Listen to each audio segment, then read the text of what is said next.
Bismillahirrahmanirrahim. Ya Allah.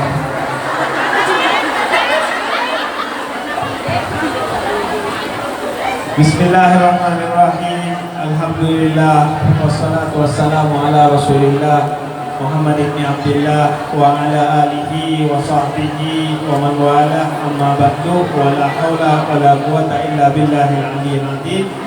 Assalamualaikum warahmatullahi wabarakatuh.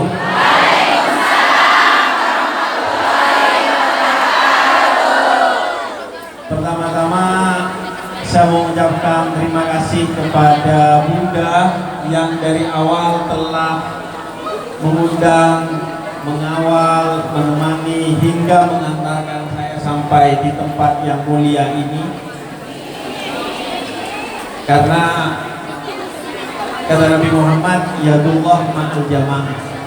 Kalau ada orang yang berkumpul seperti ini, apalagi para jihadis, para pejuang-pejuang yang bukan hanya mau menjamin nafkah keluarganya, tapi mau juga menjamin nafkah negaranya melalui devisa. Tentu Allah hadir, tangan Allah datang ke sini untuk mengijabah doa-doa kita. Karena itulah janji Nabi Muhammad, yadullah ma'al jamaah. Kenapa? Karena kalau orang sudah berkumpul gini, pasti keberkahan dan rahmat dari Allah turun, bahkan tangan Allah turun untuk mengambil semua doa yang kita panjatkan, karena kita saling mengisi satu dengan yang lainnya. Mungkin ada satu dari kita yang kurang di ini, tapi yang lainnya lebih di itu, maka saling mengisi. Ada yang kurang dalam satu hal, tapi yang lain lebih dalam hal itu, maka yang lain ini mengisi yang kurang. Dan begitu seterusnya, sehingga insya Allah terisi kesempurnaan di majelis ini. Kemudian yang kedua, saya mengucapkan terima kasih kepada Majelis Zikir Ilham yang telah mengorganisir acara ini. Alhamdulillah akhirnya sampai ke Hong Kong untuk pertama kali.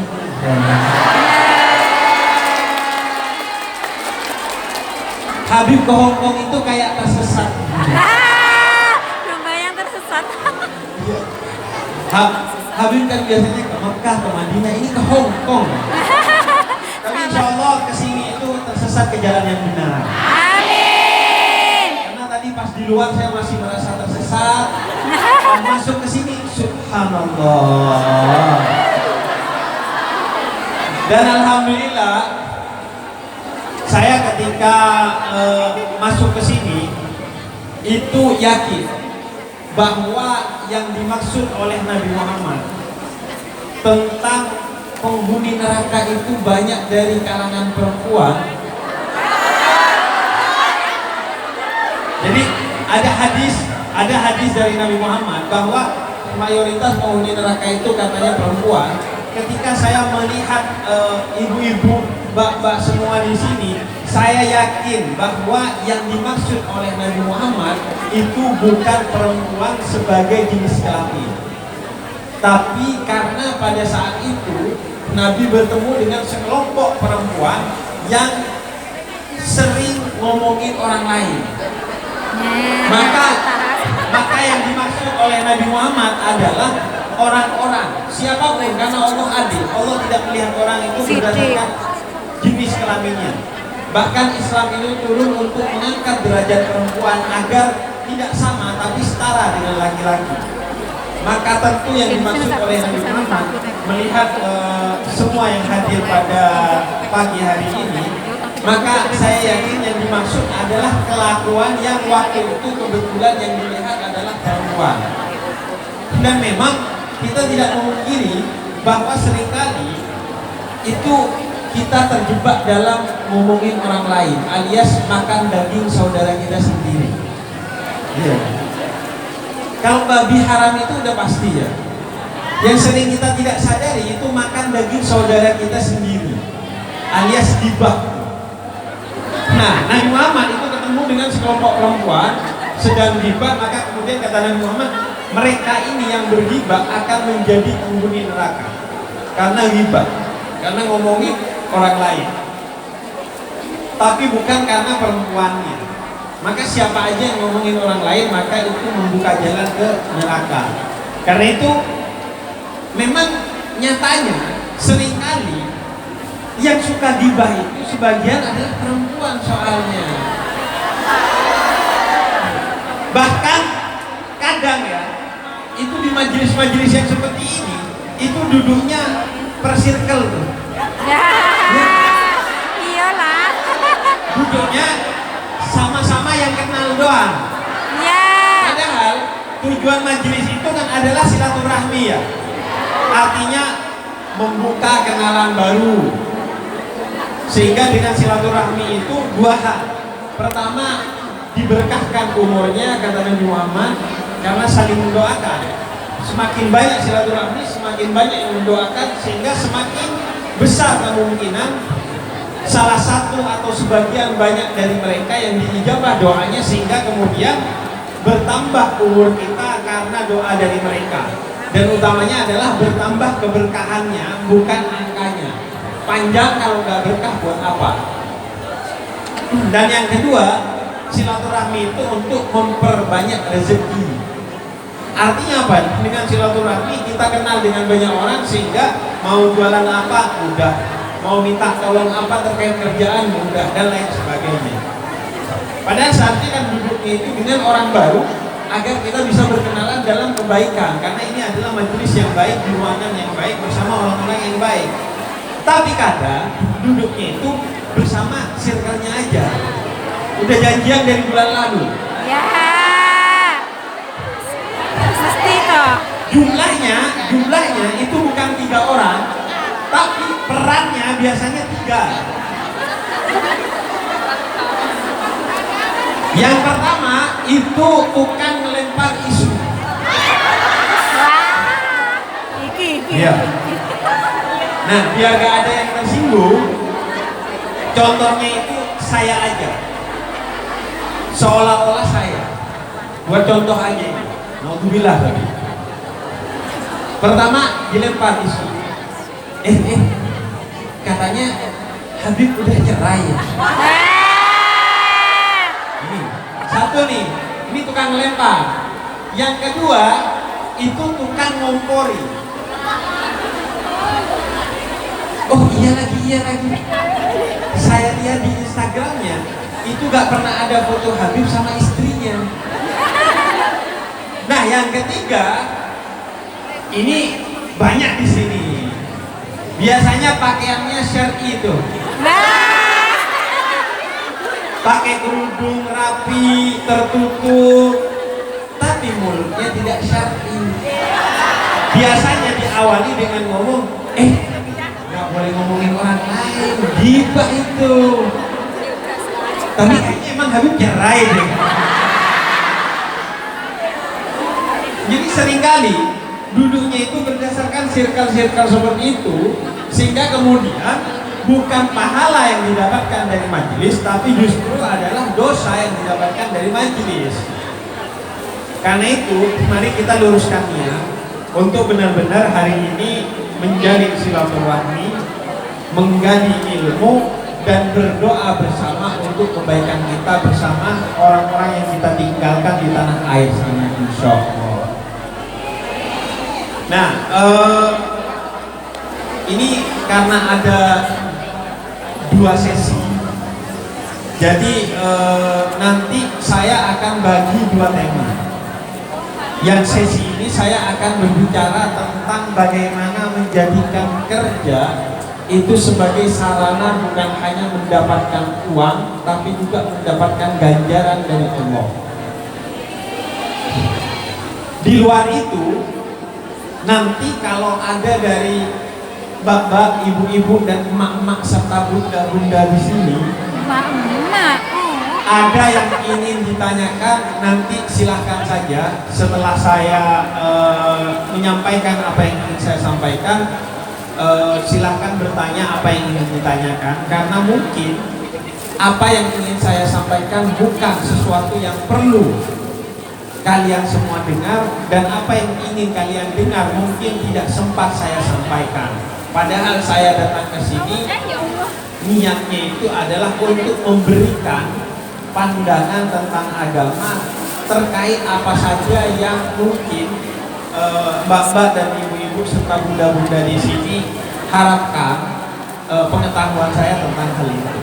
Tapi kita mulai aja dulu, nanti kita tanya jawab. Semoga 45 menit saya selesai menyampaikan apa yang kita ingin sampaikan. Nanti kita lanjut tanya jawab atau 1 jam terserah. 2 jam. 2 jam. Saya boleh pulang? Nah, oke. Pertama adalah kalian yang hadir di sini adalah tenaga kerja Indonesia. Orang yang musafir, yang melakukan perjalanan jauh sekali untuk mencari nafkah. Tentu ini adalah sesuatu yang mulia. Karena siapa saja, kata Nabi Muhammad, yang melakukan perjalanan bukan untuk kemaksiatan, terlebih untuk melakukan sesuatu yang sebenarnya bukan tugasnya, tapi dia merelakan diri untuk mengambil tugas itu demi kebaikan yang lebih besar, maka perjalanan itu adalah perjalanan mulia. Sebenarnya panjenengan ini, kalian semua yang ada di sini, kan jangankan kerja di Hong Kong, kerja di Indonesia saja itu bukan tugas dari kalian. Jangankan kerja di Indonesia, kerja di rumah saja itu bukan tugas kalian. Islam itu mengajarkan bahwa mengurusi rumah adalah tugas suami, bukan tugas istri. Oleh karena itu, seorang suami yang tidak mampu menyelesaikan urusan-urusan rumah tangganya, maka dia diwajibkan dalam agama untuk mengambil asisten rumah tangga guna mengerjakan urusan rumahnya. Karena itu bagian dari nafkah seorang suami kepada istri. Dan kalau dia tidak memiliki biaya untuk membayar asisten rumah tangga, maka seorang suami itu harus membantu istrinya dalam mengerjakan semua urusan rumah tangganya, dari ngepel, nyuci, masak, dan lain sebagainya. Oleh karena itu kita dapatkan riwayat Nabi Muhammad itu selalu mengerjakan minimal urusannya sendiri di rumahnya dengan tangannya sendiri. Ketika Nabi Muhammad ingin meminum satu minuman, beliau bikin minumannya sendiri. Ketika beliau ingin makan sesuatu, beliau bikin makanannya sendiri. Bahkan ketika pakaian beliau itu robek, beliau menjahitnya sendiri. Karena sebenarnya tugas rumah tangga itu adalah tugas dan kewajiban dari seorang suami, dan sejauh-jauhnya itu adalah tugas bersama antara suami dan istri.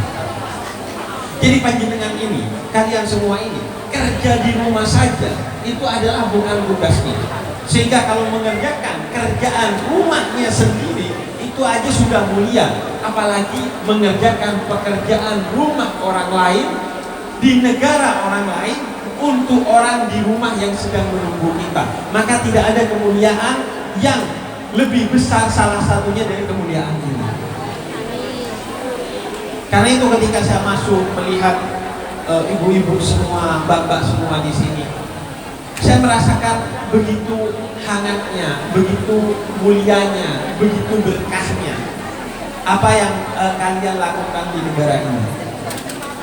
Maka kita ingin memulai dari apa yang seharusnya kita lakukan di negara ini agar minimal kita tidak pusing, maksimal kita tetap baik-baik saja di negara orang ini. Karena ini kan bukan negara kita. Kita datang ke sini dengan niatan yang baik untuk membantu keluarga dalam memenuhi nafkahnya, dan itu kemuliaan, itu jihad. Sehingga jenengan di sini itu perjalanannya adalah perjalanan jihad. Dan ketika panjenengan ada di sini semua, kalian ada di sini semua, maka agar niat yang baik itu tetap di relnya, kalian semua harus menjalankan beberapa hal, dari pikiran, perkataan sampai tindakan dan perasaan, agar antara niat dan apa yang terjadi dan dilakukan di sini itu betul-betul sesuai. Yang pertama adalah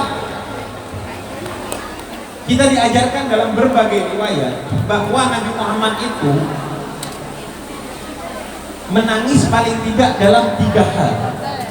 Nabi itu pernah meneteskan air mata paling tidak dalam 3 kondisi. Pertama adalah ketika beliau membaca ayat-ayat Al-Quran, beliau menangis karena terharu kepada apa yang disampaikan oleh Allah kepada dia.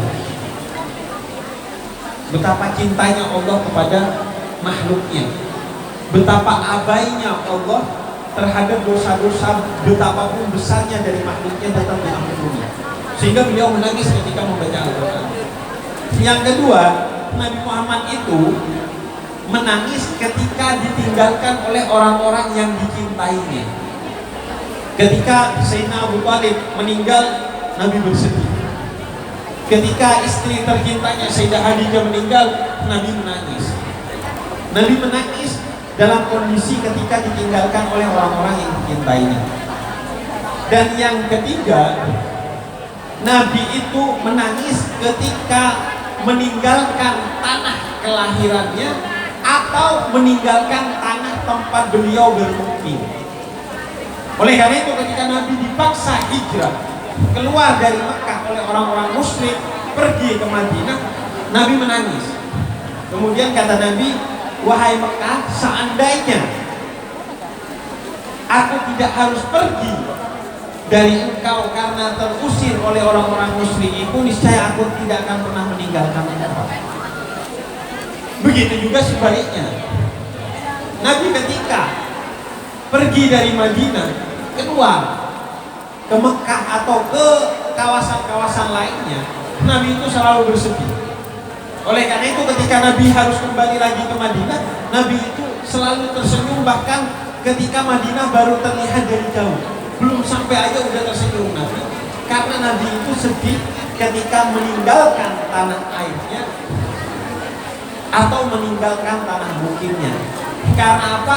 Karena Nabi ingin mengajarkan kepada kita untuk mencintai tanah airnya dan mencintai tanah mukimnya.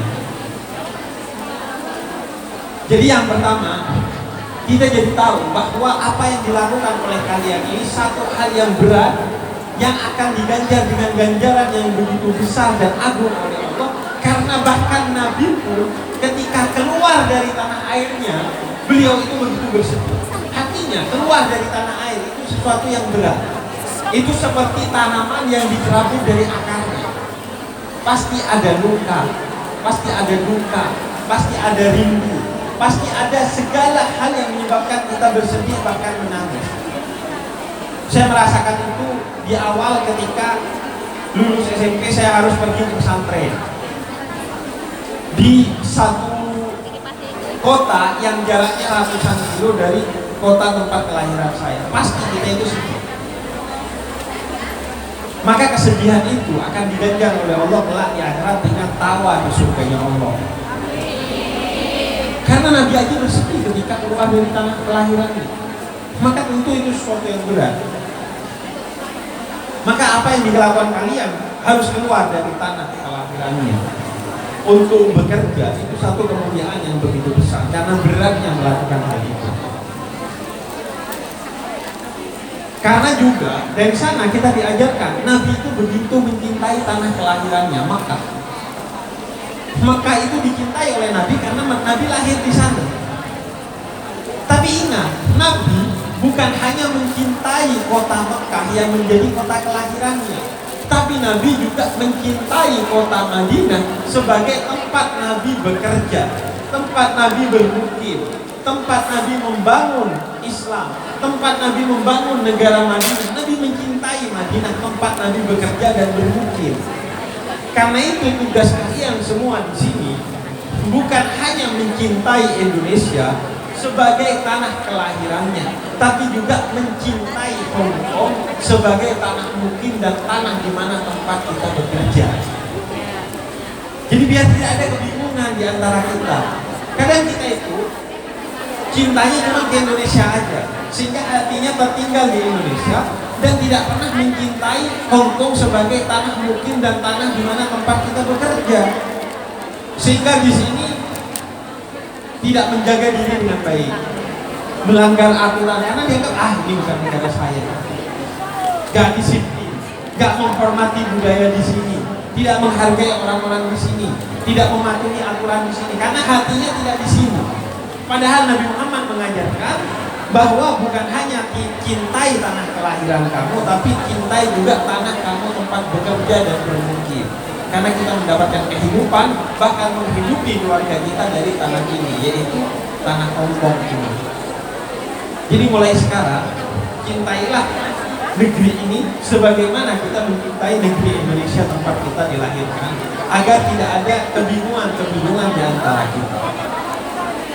Kemudian yang kedua, bahwa panjenengan ke sini itu adalah dutanya Indonesia dan dutanya Islam. Kata Nabi Muhammad, "Balighu anni walau ayat."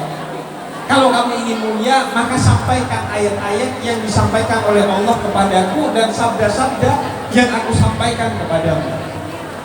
Orang Hong Kong ini gak baca Quran. Orang Hong Kong ini gak baca hadis dari Nabi Muhammad. Mereka menilai Islam dari kelakuan ibu-ibu dan bapak serta emak-emak semua di sini. Kalau kelakuan kalian itu baik, maka Islam akan dinilai sebagai agama yang baik. Kalau kelakuan kita baik, maka Indonesia akan dinilai sebagai negara yang baik. Dan utamanya itu adalah dakwah kita yang akan menjadi tambahan pahala dan keberkahan bagi hidup kita. Maka berhati-hatilah dalam berkata dan dalam bersikap di sini, bahwa kalian semua adalah simbol Islam di sini. Karena mereka gak baca Quran, mereka gak baca hadis, baca kelakuan kita, baca kata-kata kita. Kalau kata-kata kita jelek, kelakuan kita buruk, maka Islam akan dinilai sebagai agama yang jelek dan buruk. Dan itu bertentangan dengan apa yang diperintahkan oleh Nabi Muhammad, "Balighu anni walau ayat." Sampaikan dari itu walaupun satu ayat. Termasuk juga kita dutanya Indonesia. Indonesia akan dinilai baik atau tidak tergantung perkataan dan kelakuan kita. Dan itulah wujud dari kecintaan kita kepada tanah air yang memang merupakan juga perintah dari agama Islam. Sebagaimana Nabi yang mencintai tanah Mekah di mana beliau dilahirkan. Kemudian yang ketiga, kita bersyukur bisa ditakdirkan oleh Allah untuk berada di sini dan bekerja di sini.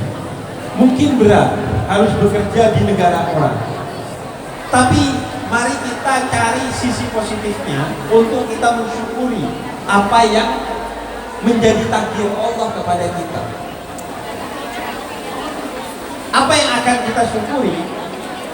Karena ketika kita berada di sini sebagai orang asing di sini, itu menyebabkan 3 ukhuwah yang menjadi nilai yang diperintahkan untuk kita pegang dalam Islam, itu betul-betul bisa kita pegang dengan baik. Yang pertama adalah ukhuwah Islamiyah, persaudaraan sebagai sesama umat Islam. Di sini, alhamdulillah, kita bisa jadi rajin ngaji. Di sini kita bisa menghayati keislaman kita dengan baik karena hidup bersama orang-orang yang bukan Islam. Di sini ujian kita sebagai orang Islam lebih besar sehingga pahalanya pun lebih besar.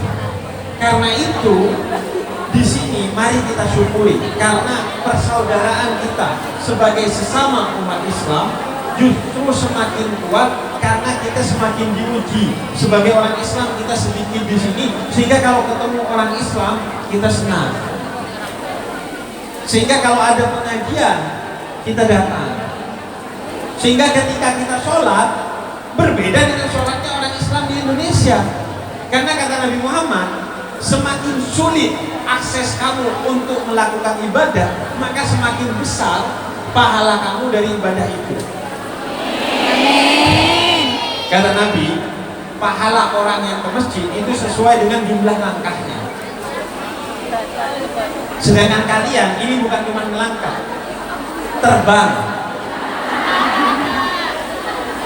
Saya tanya, masjid di sini itu cuma ada 4, 5, sehingga ke masjid itu bukan sesuatu yang mudah. Karena itu ketika ibu-ibu, emak-emak dan bapak hadir ke sini itu berbeda dengan mereka yang di Indonesia hadir kajian. Ini beribu-ribu kali lebih mulia dari mereka di sana karena betapa sulitnya hadir kajian di sini. Masjidnya hanya segini masjid, orangnya banyak, kemudian harus izin dan lain sebagainya. Karena itu ukhuwah Islamiyah kita itu semakin baik ketika berada di sini. Yang kedua, ukhuwah wataniyah, persaudaraan sebagai sesama orang Indonesia. Alhamdulillah keberkahan karena ada di Hong Kong, ukhuwah wataniyahnya semakin kuat, persaudaraan sebagai sesama orang Indonesianya semakin kuat. Karena biasanya orang itu kalau ketemu dengan sesama orang Indonesia di luar negeri itu biasanya lebih senang dan lebih mudah akrab. Tapi kalau di Indonesia biasa aja, karena apa? Semua orang adalah orang Indonesia. Kayak saya itu mulai bersyukur bahwa saya Habib karena saya keluar dari kampung Habib di kampung saya. Dulu itu di kampung saya ada 300-an kakak, itu semuanya Habib. Jadi kalau saya di sana, saya Habib, saya juga semua Habib. Begitu kita ke Jakarta, ternyata yang Habib itu gak banyak.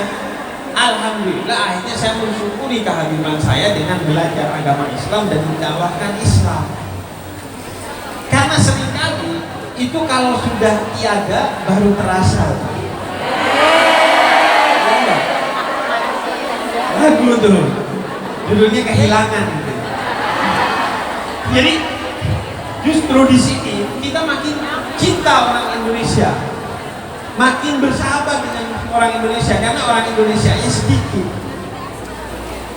Ya ada sedikit-sedikit masalah gak apa-apa lah, namanya dua orang yang bertemu pasti ada masalah. Tapi yang terpenting adalah kita lebih bisa bersyukur sebagai orang Indonesia di sini ketimbang kita ada di Indonesia. Dan itu adalah pembelajaran. Enak. Yang penting dengar semua kan? Alhamdulillah.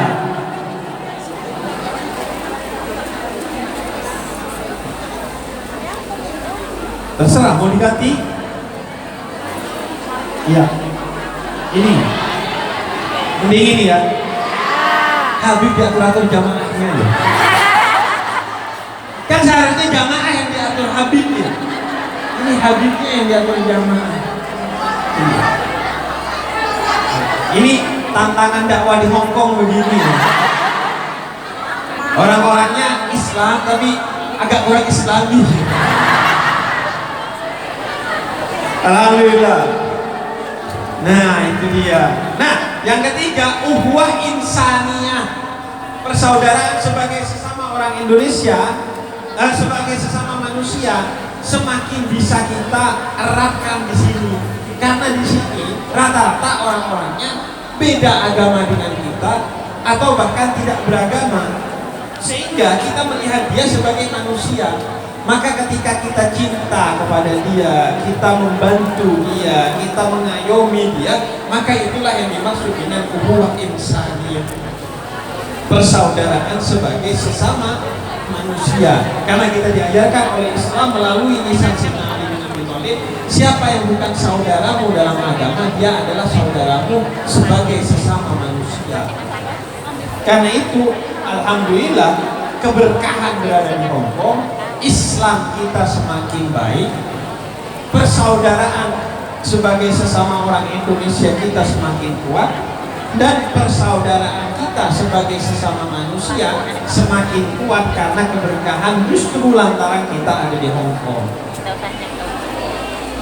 Jadi kita diajarkan untuk selalu melihat segala sesuatu secara positif agar kita bisa bersyukur Karena setiap kita bersyukur, maka Allah cinta kepada kita dan Allah tambah nikmat itu kepada kita. Jadi ada di Hong Kong, disyukuri aja. Alhamdulillah. Nah, juga yang paling penting, jangan juga kita menutup diri di sini untuk belajar dari apa yang menjadi adab yang baik yang ada di sini. Kadang itu ya, kelakuan orang Hong Kong yang tidak beragama atau bukan Islam itu lebih Islami dari kelakuan kita yang Islam dari lahir. Ya, betul. Kata saya, memang kalau dalam hal ritual itu tidak, karena mereka tidak beragama Islam. Bi orang Hong Kong nggak menutup aurat, ya mereka tidak mengenal aurat. Bi orang Hong Kong makan babi, ya mereka tidak dilarang makan babi. Bi orang Hong Kong pelihara anjing, ya memang mereka itu tidak menganggap anjing najis. Masalahnya ada orang yang menganggap anjing najis, liurnya anjing najis, tapi mulutnya lebih najis dari anjing.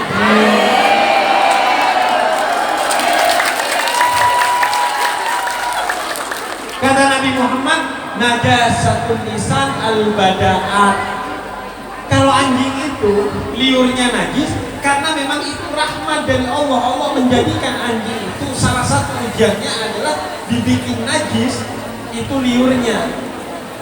Tapi ada orang yang diciptakan sebagai ciptaan terbaik, laqad khalaqnal insana fi ahsani taqwim, namanya manusia kata Al-Qur'an, tapi lisannya menjadi dibuat najis oleh dia karena selalu keluar kata-kata yang kotor dari lisannya. Najasatul lisan al-bada'ah. Najisnya lisan dan liur manusia adalah ketika ngomongin kejelekan orang lain. Karena itu kita belajar di sini.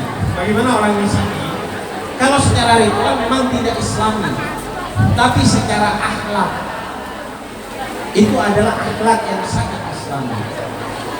Bagaimana mereka tertib, mereka disiplin, mereka bersih, mereka antri. Pokok semuanya adalah sesuatu yang seharusnya menjadi identitas kita sebagai orang Islam. Maka mari kita belajar dan berlomba-lomba dengan mereka, dan dari mereka untuk menjadi pribadi yang lebih Islami berada di sini. Malu kalau mereka lebih Islami daripada kita.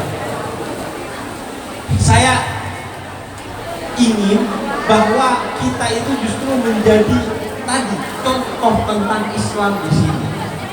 Agar ini